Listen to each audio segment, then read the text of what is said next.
Good morning. Today, as we enter a weekend of atonement and forgiveness in the Jewish religion, I want to talk a little bit about forgiveness and patience and understanding and growth. And the reason I want to talk about it is because I think I need a little bit of a break from AI. And I had a really interesting meeting this week with 10 or 15 Silicon Valley executives and HR leaders. And we talked about skills and talent management and mobility and the dynamic organization. And even out here, where disruption and reinvention is the most important theme of all, we had a lot of conversations about how CEOs and companies don't seem to understand the concepts of forgiveness and growth. And every year, we have a ritual of atoning for our sins, which is essentially about taking stock of what we as individuals can do better, reflecting on how we can reinvent ourselves every year, forgiving ourselves for the mistakes we made, and embracing the idea that we can all grow. If somebody's performing poorly or acting in a bad way, we fundamentally believe they can change their behavior and improve, and we don't judge them as a human being to be a bad person. And that's sort of a fundamental belief that allows us to reinvent ourselves. And I don't think it's really because of my religious background that I feel this way.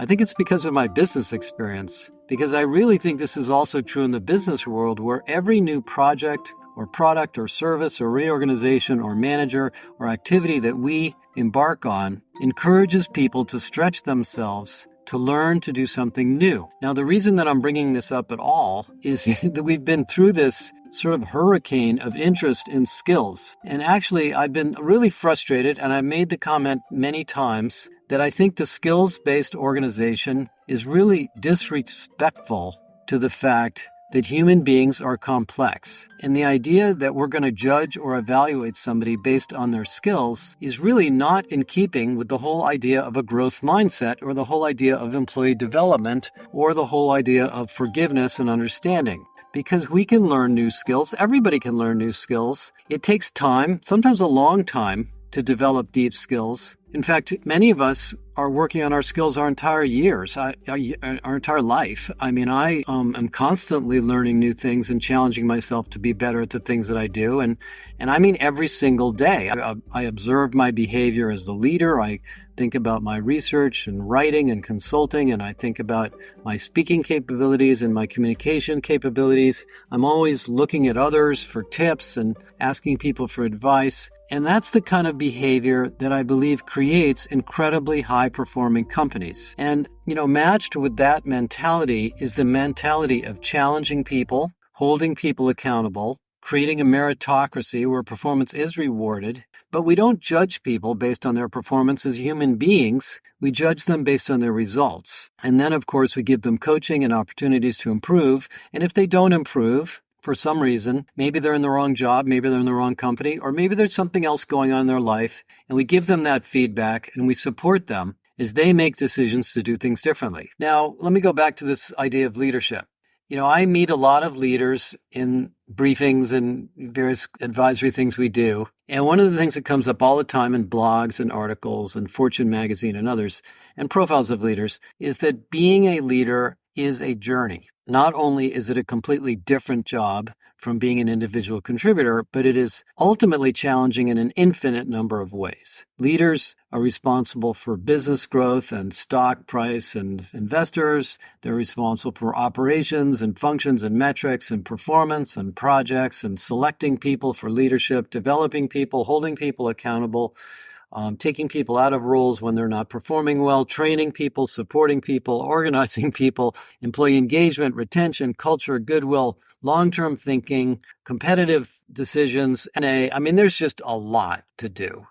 And so they're all a work in process also. And just to point this out to you, there was a really great article in The Information about Satya Nadella, and it really described that the way he runs Microsoft is that every day and on the weekends, he is searching around for information and asking people their advice and opinions on what's going on in the market, startups, companies, innovations, technologies, so that he can always make Microsoft better and he can do things better himself. And I'm kind of the same way. And so even, one of the most successful CEOs in the planet is doing this. And of course, so we have to reflect on the fact that a lot of leaders, including ourselves, get thrust into leadership by accident. I mean, people go into leadership because they're ambitious, they want to make a lot of money, but there are battlefield promotions that happen without a lot of thought. I've had many leadership roles in my career where I wasn't prepared at all. And I look back on them and I think, wow, if I could have just done that again, I would have done it so differently. But that was part of my learning process as a business person. And I think going back to this idea of forgiveness, leaders are learning too. So what I encourage you to do in HR is don't judge the people around you just because they don't think about the world the same way you do. They are learning, they are developing also. And I think one of our jobs in HR is to find ways to teach people around us to think about the human issues in the company the way we do. Now, I'm not saying that we're always right. I think we are actually fairly often guilty of over-engineering things that are simple, sometimes missing the big picture for the small picture. But that's really the nature of being a deep professional expert in our domain. I think we have to take a step back regularly, going back to this whole philosophical idea of growth and forgiveness. And, and make sure we're working on the right things. By the way, getting back to this whole idea of growth and forgiveness, there's a lot of evidence to me that in the United States political environment, and if I think about the kinds of things that come out of Donald Trump's mouth and, other people in the political environment, it's an antithesis to the values I mentioned in the beginning. A lot of judgmental, insulting conversations in the political environment that have created a lot of coarse discord in our political and daily lives. I don't mind arguing between the left and the right and tax policies and immigration policies. I mean, I think that stuff's fascinating. But we really don't need to denigrate the people on the other side and assume that they can't understand the world the way we do. That's not the way to run a company. And I don't really believe anybody in the world is evil. I think people do bad things for a lot of reasons, and they're sometimes exposing a weakness they have in their own history or their own personal situation. But we have to really continuously remember that if we forgive people and if we give them opportunities to grow, they will respond. And that is a lot of what we're doing in companies. In fact, when I wrote Irresistible, and I spent a lot of time on that book, I mean, at the end of it all, I realized that the thing we're trying to do in our companies is create an environment where everybody can reinvent themselves on a regular basis on their own pace to add value to the company and to themselves in the most optimal way. That is a very difficult thing to do, but that's really what we're here to do. Now, I'm starting to think about 2025, and I'm trying to think about predictions and all the stuff we do at the end of the year. And I think that one thing that's going to be a big theme for the next year is redesign. Redesigning our jobs, our roles, our companies, our HR practices a lot. And I don't think it's just because of AI, but I think AI has a lot to do with it. I mean, for me, for the first time in my technology career, and I've been doing technical stuff since 1978, we have tools that can integrate and consolidate information in a spectacular way without having all sorts of manual effort behind the scenes. All of these ERP systems, financial systems, CRM systems, the SharePoints, customer-facing tools, customer support systems, all of these technology products, many of whom I've been involved in and worked in some of these companies, were born as innovative, pioneering, single system solutions to new ideas. Salesforce, Zendesk, HubSpot, all these hundreds and hundreds of revenue optimization systems, scheduling systems, they've been built by software engineers and entrepreneurs and pioneers who had great ideas how to solve these problems. And that includes, by the way, learning management systems, applicant tracking systems, interview scheduling systems, compensation management systems, pay equity systems. Eventually, a lot of them do get acquired by bigger software companies. And then there's this sort of slow process of integration, and they never completely get integrated unless the company's really big, like Oracle or SAP. So we get stuck with all these tools. And it makes our jobs a little harder. Even Zoom and Teams and WebEx and Microsoft Office and Microsoft Viva and the Copilot, I mean, there's kind of a lot of them. And it's a little bit of a hassle. I mean, I love the Microsoft environment. We're on all Microsoft shop, and I really use it every day. But it is hard to negotiate what's happening where.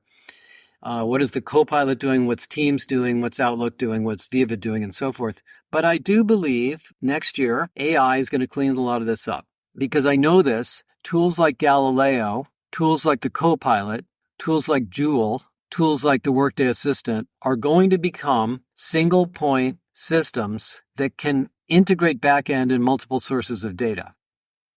I know this. I've seen it. I've worked in data management and data analytics, prior life. I know how Galileo works. I've been responsible for most of the content in it, and it is spectacularly good at giving you the answers to questions without telling you to go to this website or read this report or look for this chart or look at this spreadsheet or look up this information on the web. It does that for you.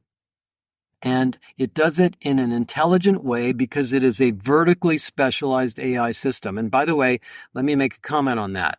These big frontier model systems like ChatGPT and Gemini and Claude are really great technologies, but they're trained on massive amounts of data. And so their ability to refine and answer questions in a single domain is very, very limited. I know this. I've tried them. If you compare a tool like Galileo or another vertically domain special tool, it is extremely smart in that domain, and it gets smarter and smarter and smarter.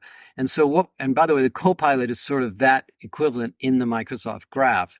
So what's going to happen in 2025 is that a lot of these specialized jobs and tasks and functions that we do, the person who cleans up Salesforce, the person that does the CRM stuff, the person that schedules interviews, the person that creates videos, the person that I don't know, whatever all these little things are that we have to do, the editing of this, the editing of that. We got people doing this stuff in our company too. Some of those jobs are going to go away because we're going to have an AI tool that can do a lot of these things for us. And so we as managers, leaders in HR are going to have to sit and decide, how do we redesign the way we do this to allow this more integrated technology to speed us up and give us more agility. And by the way, we had a big meeting with all the L&D, bunch of senior L&D leaders last week. And the number one thing that came up was speed. We got to get stuff done faster. We want to iterate faster.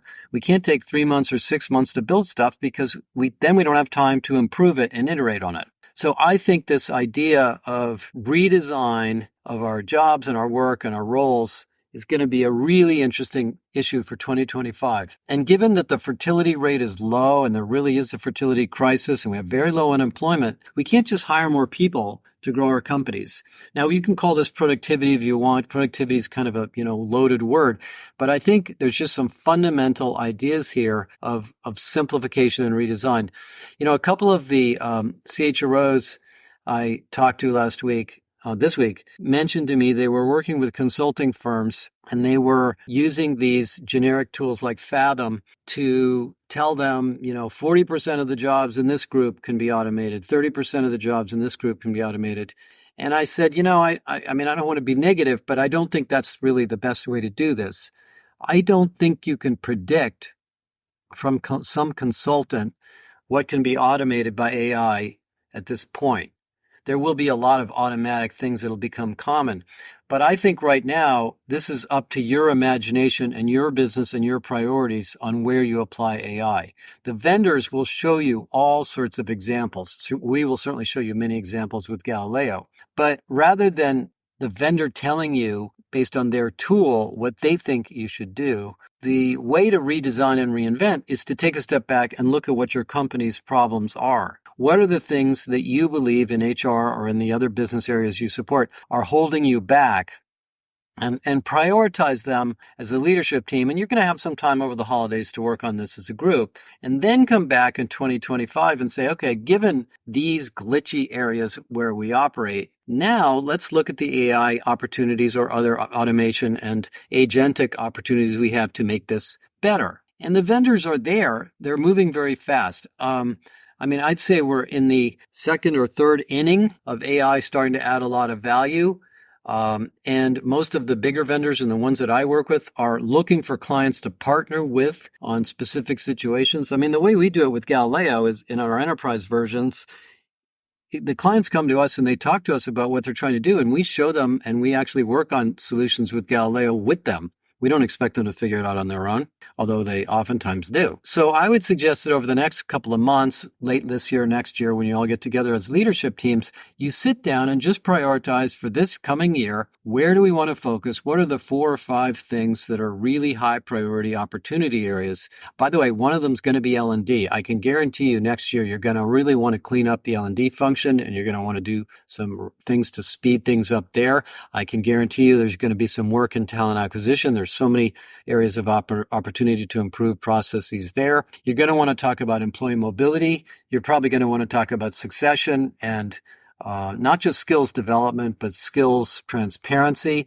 You're going to want to talk about agility and personal performance and well-being. And there's going to be lots of others. It may be hourly scheduling that's a problem. It may be development or DEI or transformation or a multidimensional workforce. That's going to be a big issue next year. And so stay tuned. I'll write up this all before the end of the year here. But I think in terms of the big issue, it's going to be about reinvention. And that doesn't mean shopping for tools from a vendor. I mean, it means thinking about it yourself. And that's why, going back to the whole beginning of this whole podcast, that's a personal issue of reinvention of the company and the individuals in the company. And if you don't have this forgiveness, growth mindset, philosophy, these projects are going to feel disruptive and people are going to resist them. That's why it was really shocking to me that this company I had lunch with has a bunch of fear in the company, and that's going to really hold people back. By the way, getting back to this whole issue of focus, I think if you actually sit around and talk, you will probably agree on some big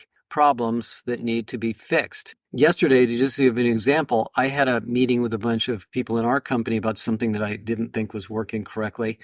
It wasn't not working, but I felt like it was suboptimal and was going to get us into trouble. And I said, you guys, I don't know the answer to this, but let's stop. Let's not do any more of it for a little while. Let's get together next week and talk about it. And then we'll decide what we want to do next. And I didn't want to blame. I'm not blaming anybody. I'm not trying to judge anything. It was a situation where we as a group, holistically, we're not going down the right direction. And I want to spend some time discussing on how we could do it better. So you don't have to judge people or blame people or decide that this person doesn't have the right skills to make things work better. You need to just focus on the problem, falling in love with the problem, as we talk about all the time. And then, take a step back and say, hey, are there new technologies? Are there new tools? Are there new, better ways of doing this? So that's, going to be a big deal next year.